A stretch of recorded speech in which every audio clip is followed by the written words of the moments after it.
Alycats indie viewers. So today is my March 2015 favorites part 2 video, and yeah, this is just where I talk about my favorite games, movies, TV shows, music, YouTubers, books, CDs, the yada yada yada of the past month, and it's just fun. I'll have a link to every trailer for everything I mentioned down below in the description box, so go check out all the things I mentioned if it sounds interesting to you. And I'll just get started. And first category is books and CDs. The CD I loved the most this month, and probably the past few months, is Chaos in the Calm by James Bay. Now this is amazing. This is a must buy for anyone that loves music. Like, James Bay is a genius, and he has the voice of an angel. A raspy rock star angel. It's amazing. The best songs are Let It Go, Scars, Best Fake Smile, and Hold Back the River, but they're all amazing. There's no duds on the CD, and this is amazing because it's his first album. I can't wait to see what else he comes up with, because this CD is like having an orgasm. It's amazing. And James sings from the heart. It just hits you. You're like, I understand you, James. I love you, James. I love James Bay so much. I've been posting his songs all over Twitter and Facebook and stuff, annoying people with them, because I'm like, I love James Bay! Fangirl. He's so good though. Check him out. Really, check out James Bay's music. He's amazing. Now moving on to books. I'm currently reading through this one. I'm about almost halfway through. It's Ready Player One by Ernest Cline, and I love it. I love it. But if you're not into, like, it's not really, it's pretty much sci-fi. It's not heavy sci-fi though, but it has a lot of references to films and video games, especially retro films and video games. And it's set in 2044, and it's about a boy named Wade. They have this system called the Oasis, which is basically where it's like a virtual console, and you plug in and you get transported to these different planets. And the creator of the Oasis died, and he's got like an Easter egg hidden in his world somewhere, and everyone's trying to solve this because the prize is you can win like billions of dollars, his whole fortune, because he didn't have any heirs. So Wade finds the Easter egg and the first key, and then people start finding out that he knows where it is. His avatar knows, because everyone has an avatar in the Oasis, and it just brings him trouble and stuff. And it's really well written. I love all of the little, nods to movies and games, which can be a little confusing to people that are not familiar with their, entertainment stuff. But if you love sci-fi and you love geeky references, Ready Player One is really good. I'm really late on reading this, and I just found out that Steven Spielberg is directing the movie adaptation of this, so it'll probably be pretty good. But I'm loving this, and I will definitely read Ernest Cline's second novel, Armada. This is amazing. I love it. I love it. I'm so hooked. And the next book I really loved was Dance, Dance, Dance by Haruki Murakami. He is a constant favorite now. But this is a sequel to A Wild Sheep Chase. This is like totally different from A Wild Sheep Chase. A Wild Sheep Chase was more eccentric. I mean, this is eccentric as well, but A Wild Sheep Chase is more about romance and, finding somebody's self and all that kind of stuff. This is like a murder mystery, study of loneliness and all this kind of stuff, friendship and sex. There's just so much in this, and it's way different from A Wild Sheep Chase. This is way more out there. It's more sci-fi, and I love it. I love it. It's dark, but I love it. It's just such a departure from your typical sequel to something, and that's why I love it, I think. I mean, I love all of Murakami's work, but this one is really good. I'm still going to say Norwegian Wood is currently still my favorite, but Dance, Dance, Dance is pretty high up there. And now, moving on to the movies. First up is Big Hero 6. I love Baymax. You know that because I've said it a million times, but I really do. Hold on. Baymax! Are you satisfied with your healthcare? No, I'm not. I'm not satisfied. You're not going anywhere. But, thank you Sin6, by the way, for this. Shout out! I love Big Hero 6. I don't know why I'm still holding Baymax, but you know, the story of Baymax and how he is created is really the story of a boy named Hero who, him and his brother live with their aunt, and his brother is like his role model, and, you know, his brother goes to this awesome, like, robotics school, and Hero is like a child genius. He's 13 and already graduated high school, and he's looking into college. He's thinking of applying to his brother's university, and a tragedy happens, and he trains Baymax to become like a fighter robot, but he's still a healing robot at the same time. And then he gets together all of his brother Tadashi's friends, which they have names like Wasabi No Ginger, Honey Lemon, Go-Go Tamago, then there's Fred. And they make this team of superheroes up. And this is such a beautiful film. It's got such a touching story. It did leave me a little bit teary-eyed. It's not the most emotional Disney film, but it has its emotional moments. It's cute, it's funny, it's perfect to watch with kids because there's nothing bad in it. I mean, it's a Disney film. Disney Pixar. It's just so cute, so worth a watch. And if you love Baymax, you gotta watch it, because Baymax is adorable. I want a Baymax in real life. A real Baymax. I love my Funko Pop Baymax, but I want a real Baymax to hug and cuddle. But Big Hero 6, I recommend it. Not the best Disney Pixar film, like it's not like as great as The Incredibles or something, but it's pretty high up there. And the rest of the movies I don't actually have with me because I don't own them. But the first one up is Laggies, and this film stars Keira Knightley, Chloe Grace Moretz, and Sam Rockwell, who are all phenomenal actors. And it's the story of Keira Knightley's character, who is 28 years old. All of her friends are getting married and having babies, and they're trying to encourage her to get married to her high school sweetheart. He proposes, she kind of freaks out, she meets this teenage girl, decides to go stay with her, and she kind of develops feelings for the teenage girl's dad. It's just a really funny movie, but it's really touching as well. It's a commentary about how people can change, or how they don't want to grow up, but you have to grow up. And it's really good. I loved it. And, you know, I love Keira Knightley. She's one of my favorite actresses. She did a phenomenal job in this film. She has an American accent in this. She usually keeps her British accent, but this American accent's pretty good. And Sam Rockwell is pretty good looking in this film. It's just a slam dunk film. I loved it. It is more of like a romantic drama comedy, rom-dramedy, but I loved it. And it's directed by Lynn Shelton, who also created Your Sister's Sister, which I need to watch. I've heard it's really good. But Laggies, I really loved it. So if you like romantic dramedies, check it out. And next up is Beyond the Lights. Beyond the Lights, I was actually quite pleasantly surprised by.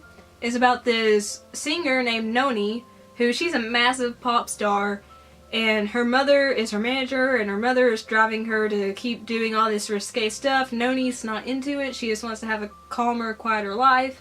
So one night after a concert, Noni tries to kill herself by jumping off a balcony, but a cop saves her, and she falls for him. No pun intended. And, you know, it's formulaic, but it's really, you know, it's quite entertaining to watch, and it really delves into the characters, which a lot of times doesn't happen in, you know, these romantic kind of films. But it was so good, and the musical performances were good as well. The performers, the actors are great. Minnie Driver, and I think her name is pronounced Gugu Mbatha Raw. She was really good. But this movie is way better than it seems like it would be. Like, if you watch the trailers or something, it's definitely way better than the trailers make it out to be. And lastly, the last movie I enjoyed this month was The Theory of Everything. Now, this is the Oscar-nominated film that stars Eddie Redmayne, who won the Best Actor Oscar for portraying Stephen Hawking, and it's got Felicity Jones playing Jane Hawking, Stephen's first wife. And it's just chronicling their time together. It shows how he develops ALS, it shows how he degenerates, it shows, you know, their wedding and their 3 children, and, you know, all this stuff that goes on. And it's really, really heartbreaking to see him degenerate. And Eddie did such an amazing performance. Like, it's mind-blowing how he transformed into Stephen Hawking. He definitely deserved the Oscar. And it's just heartbreaking. And to know that this is a true story, and they gave Stephen Hawking 2 years to live after he was diagnosed with ALS, and he's still living to this day. is incredible. Now it doesn't show stuff after the marriage of him and Jane ends, because it does end. They divorce. But it does show major milestones. It shows him writing a brief history of time, I believe it's called. Oh gosh, I'm gonna get persecuted. But yeah, it shows everything. It even shows him getting his machine where he can talk because he can't talk, you know? It's really heartwarming. There's some funny moments, and it wasn't boring. Like, a lot of biopics are boring. This isn't. This is really touching. So check out The Theory of Everything. Even if you're not usually into historical biopics, if you like Stephen Hawking, or even if you just want to watch a touching film, watch The Theory of Everything. I am so sorry. My camera died on me. Always has a spare battery. I need a spare battery. Anyway, my favorite TV show this past month, or past few weeks, has been iZombie. Now, if you follow me on Twitter, you have seen me post that I did not like the pilot episode because I found it boring. I did find the pilot episode boring. But after that, I watched the second episode and I got into it. It's funny. It's a fresh take on the zombie genre. I mean, it's got heart. No pun intended. I mean, it's smart and it's just really fun. And all the actors are great. Rose McIver is great as Liv, and you know, the supporting actors like David Anders, Robert Buckley, Ali Michalka, they're all great as well. So, I mean, if you're looking for a fresh injection of blood into the zombie genre, check out iZombie. Okay, now moving on to games I enjoyed this month. First off is Dying Light. Now, I know this game got mixed reception because some people love it, some people hate it. I enjoyed it. I enjoyed Dead Island, even though it's very flawed. It was a lot of fun, and this is fun as well. There are fetch quests, which I don't like fetch quests, but there's some really awesome side quests as well, and really awesome characters that are funny, or you know, they have heartbreaking situations, whatever. I love them. And the main campaign it's pretty good. Some of it's kind of like, but it's pretty good, and it can be a quite beautiful game at times. And I really love how at night the zombies become stronger, and if you get spotted by them, you basically better run like hell or you're gonna get your face eaten off. And also really like the parkour system. It's just, when you nail it, it feels so good to run across buildings and jump and grab and all that awesome stuff. It's really fun. And I think it's a really great idea for this game to have parkour, because if it didn't have that mechanic, it'd basically be Dead Island 3. I'm just saying, or Dead Island 1.75. But it's good. I like it. I mean, it's nothing masterful. Like, you're not gonna be like, oh, this is my game of the year. Well, some people might say that, don't get me wrong. But I mean, it's not the best game ever, but it's fun. So if you're looking for a game and you just want to have fun, you want to beat the crap out of zombies, Dying Light's pretty good. I also really enjoyed Tales from the Borderlands Episode 2, Atlas Mugged. And I enjoyed the first episode of Tales from the Borderlands, and a lot of people didn't for some reason, and I'm like, that was awesome, it was funny. What? It's a beautiful game. It's got Borderlands signatures, I can't talk, cel-shaded look, and it's just got awesome characters. Reese and Fiona are funny. You do the dialogue choices like every other Telltale game. You do QTEs, but the story is really funny. I love how you're playing as two different characters and how they intertwine, their stories intertwine. And this second episode introduces Handsome Jack into the game, which everyone loves Handsome Jack. And it's got a lot of funny moments in it, and there's even one moment that's really, really gross, and I loved it! It was so bloody and gory, and loved it. So yeah, I really recommend downloading Tales from the Borderlands. You don't even have to have played Borderlands to understand it. I mean, it'll make more sense if you have, but you don't have to have played Borderlands to like this game, if you get my drift. It's just a lot of fun. And I also really enjoyed Life is Strange Episode 2. I adore Life is Strange. I did a review of the first episode if you want to go check that out. But the second episode just continues the story. You hang out more with Chloe this time, and you know, you do more with your rewind powers this time. It's just a stunning game, great story, awesome little touches in it, and homages to films and music and all that kind of stuff. It's amazing, and it's got such a great soundtrack. So I recommend Life is Strange. It's really good. Really, really good. It's different from Telltale's episodic games. Like, this is more of a walk around and, you know, if you want to, you can look at everything kind of game, or you can just go through the story aspect of it and not look at all the little extras. But it makes the game so much better if you look at the little extras. And I have not played Game of Thrones episode 3 yet. That'll probably be in the next month's favorites. But I'm going to download it soon. So yeah, those are the games I love this month. The music I love this month is in the playlist in the description down below. There are 10 songs like always. Let me know what you think about them because I love to share music with people. So let me know what you think if you liked any of them. And the YouTubers I love this month, lastly, but not leastly. That doesn't make sense. Okay, the first one is Ozone1414. Now, he does a lot of like unboxings and horror stuff with his videos, and he's really awesome. And, you know, just like I said, awesome guy. And really entertaining videos. It's always cool to see what he gets. So definitely subscribe to Ozone1414. A lot of fun to watch his channel and his videos. Next up, I really, really love... Okay, I've already mentioned this girl before. This woman before. Whatever you want to call her. But she's amazing and she's just a great friend. But that's Brittany Brombacher. That's her channel name. Or Blonde Nerd. That's her website. Now, Britt is just an amazing friend, first off. And she's just a great person. She's got no filter. Everything she says is uncensored. And that's what I love about her. Like, she tells her true, honest opinions on things. And she doesn't mind saying, you know, like, butt sex or whatever in videos. And, you know, some people are very immature and are like, oh, you shouldn't say that. But you know what? She doesn't give a crap. And I love that. I love that she's just so comfortable with herself that she can say stuff like that on camera and not, you know, be upset by people, you know, commenting saying she shouldn't say stuff like that. That she's staying true to herself. And she's really into gaming, like, really into gaming. She does a lot of, like, garage sale pickup videos, and she does Winbrit's shit. Sorry, but I try not to cuss on here, but sometimes I have to. Which is where she gives away some of her games because she's a video game hoarder. But we still love you. And, you know, she does other things like, Ask Brit shit. Yeah, there's a lot of shit going on. But yeah, she's really awesome, and she's so sweet, and I love the crap out of her. So go check out Brittany Brombacher. Tell her Alyssa sent you, because I love that girl to death. Another channel that I mentioned before about gotta give a shout out to because he's been a huge, huge lifesaver recently has been Dave Control Live. Now Dave, I've known for about 2 or 3 years now, and he's an amazing friend. I actually got to meet him in LA. Great honor and pleasure. But his channel is mostly devoted to, you know, he's like a, just let me say, he's like a walking encyclopedia for From Software RPGs. Like, he knows so much about Kingsfield and Demon's Souls and Dark Souls 2, and now he's doing Bloodborne.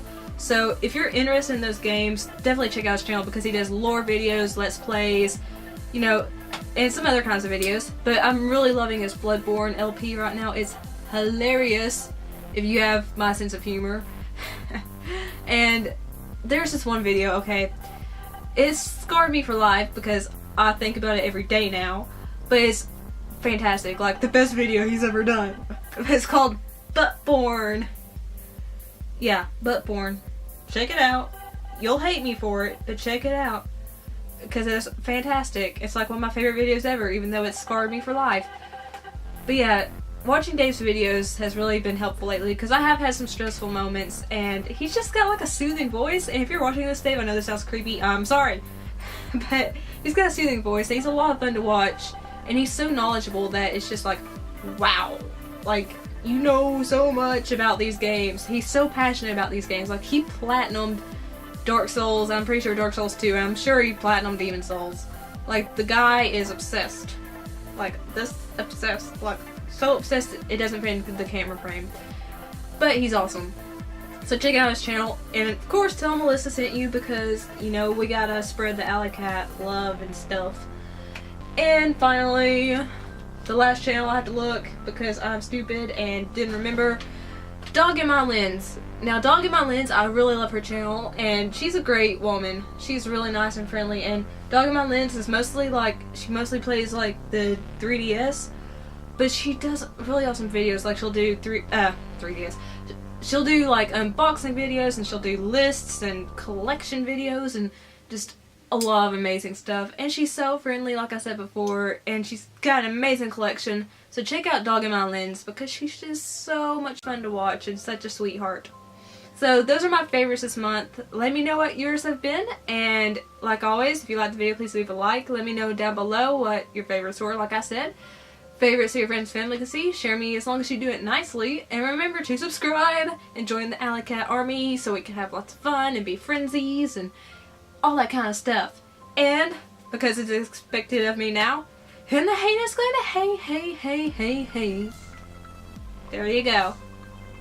Yay! Alyssa did the embarrassing thing again. Yay! Okay, I'm gonna go. Peace and kisses. Bye.